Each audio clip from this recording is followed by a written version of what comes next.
Hello everyone, welcome to study SM education. इस video में हम class 8 CBSE NCERT English book honeydew की poem the duck and the kangaroo by Edward Lear को discuss करेंगे। तो चलिए इस वीडियो को शुरू करते हैं।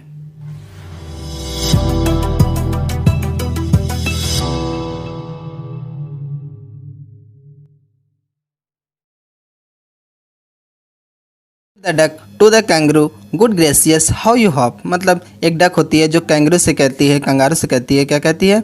Good gracious. गुड ग्रेसियस क्या होता है? जब वो हम किसी बात को सरप्राइज होकर या फिर वाव वाली फीलिंग्स जो होती है वैसे कहते हैं तो हम वहाँ पे क्या यूज़ करते हैं? गुड ग्रेसियस बोलते हैं। तो एक डक होती है वो कैंगरू से कहती है, क्या कहती है? हाउ यू हॉप, तुम कैसे हॉप करते हो। हॉप मीन्स क्या होता है? जो उछलना, जैसे रैबिट हो गए, कैंगरू होते हैं जो चलते हैं तो वो हॉप करके चलते हैं, तो उसे हम लोग क्या बोलते हैं? हॉप।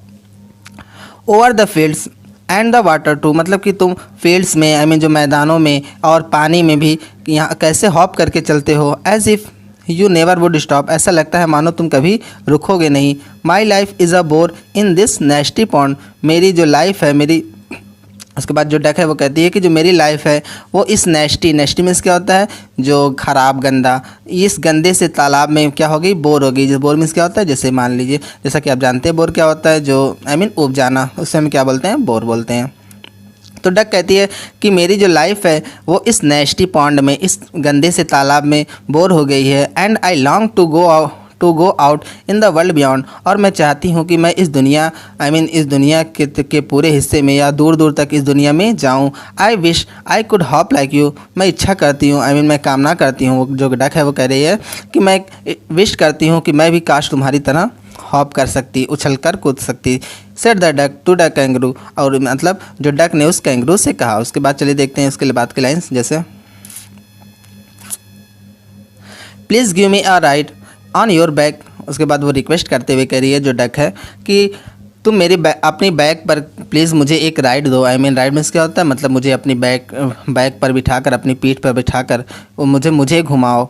उसके बाद said the duck to the kangaroo I would sit quite still. उसके बाद कह रही है कि मैं काफ़ी शांत होकर बैठूंगी। एंड से नथिंग बट क्वैक, और क्वैक और मैं जैसा कि जो बत्तख की आवाज़ होती है वो क्वैक होती है, उसके लिए वहाँ पे क्या यूज़ किया गया? क्वैक। तो मतलब वो कह रही है, जो डक है वो कह रही है कि मैं सिर्फ क्या कहूँगी? सिर्फ क्वैक कहूँगी और उसके अलावा कुछ भी नहीं कहूँगी।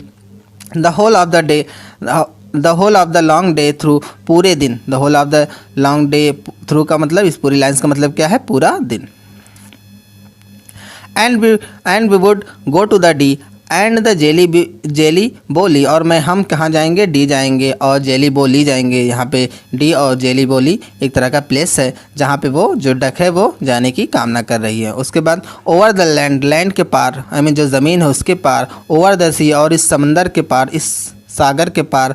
Please take me a ride o do, मतलब उसके बाद वो रिक्वेस्ट करते हुए कह रही है कि प्लीज़ मुझे अपने साथ लेकर चलो, मुझे एक राइड दो। और उसके बाद वो रिक्वेस्ट करिए ओ डू, मतलब कि तुम ऐसा करो प्लीज़ कहते हुए। Said the duck to the kangaroo, और वो उसके बाद जो डक है वो कैंगरू से ऐसा कहती है।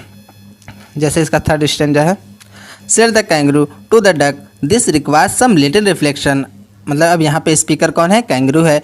अब ये जो कैंगरू है वो डक से कह रहा है, क्या कह रहा है? कि जो तुम कह रही हो उसमें कुछ रिफ्लेक्शन की ज़रूरत है। रिफ्लेक्शन में क्या होता है? जो यहाँ पे रिफ्लेक्शन का मतलब है सोचना, विचारना। मतलब जो तुम कह रही हो ठीक है, उसमें लेकिन कुछ सोचने की ज़रूरत है, विचार करने की ज़रूरत है। Perhaps on the whole it might bring me luck, मतलब ये जो तुम जो कुछ भी कह रही हो उसमें शायद मुझे भी मज़ा आए। मतलब वो कह रहा है कि जो तुम कह रही हो मेरी बैक पे इधर उधर घूमने के लिए, वर्ल्ड घूमने के लिए जो कह रही हो उसमें शायद मुझे भी मतलब मज़ा आए इन सब पूरी चीज़ों को करने में।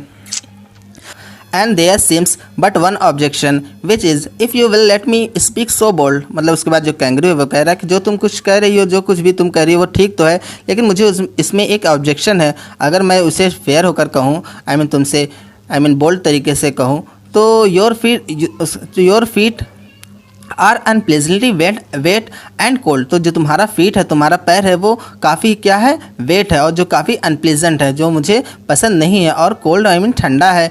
And would probably give me the rheumatics said the kangaroo, और वो शायद जो तुम्हारा ठंडे पैर की वजह से मुझे रोमैटिस भी हो सकता है। रोमैटिस जो ठंडे ठंडे पैरों की वजह से, नमी की वजह से जो मतलब कि जो जांघों में दर्द होता है, आई मीन जो जोड़ पे, उसे क्या बोलते हैं, रूमेटिस, जिसके हम लोग अपनी लैंग्वेज में क्या बोलते हैं, गठिया का रोग भी कह सकते हैं, गठिया भी कह सकते हैं। उसके बाद सेड द कैंगरू, मतलब कैंगरू ने कहा। उसके बाद चलिए देखते हैं फोर्थ स्टैंजा। जैसे said the duck as I sate on the rocks, मतलब उसके बाद जो डक ने रिप्लाई किया, क्या कहा कि जब मैं रॉक्स पर बैठी हुई थी, I have thought over that completely, मैंने इसके बारे में पूरी तरीके से सोचा था। आई मीन मुझे क्या करना है क्या नहीं करना है सबके बारे में मैंने अच्छी तरीके से पूरी तरीके से सोचा था।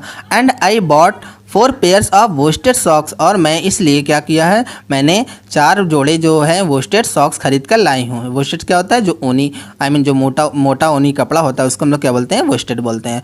तो जो डक है वो कह रही है कि मैंने इसके बारे में पूरी तरीके से सोच लिया है और इसलिए मैंने क्या किया है, 4 जोड़े वोस्टेड सॉक लेकर आई हूँ। Which fit my web feet neatly, जो मेरे वेब में फिट क्या होता है, जो जालीदार पैर होते हैं, जो मुझे मेरे जालीदार पैरों को नीटली आई मीन अच्छी तरीके से क्या कर आएंगे, फिट हो जाएंगे, आई मीन अच्छी तरीके से कवर कर लेंगे।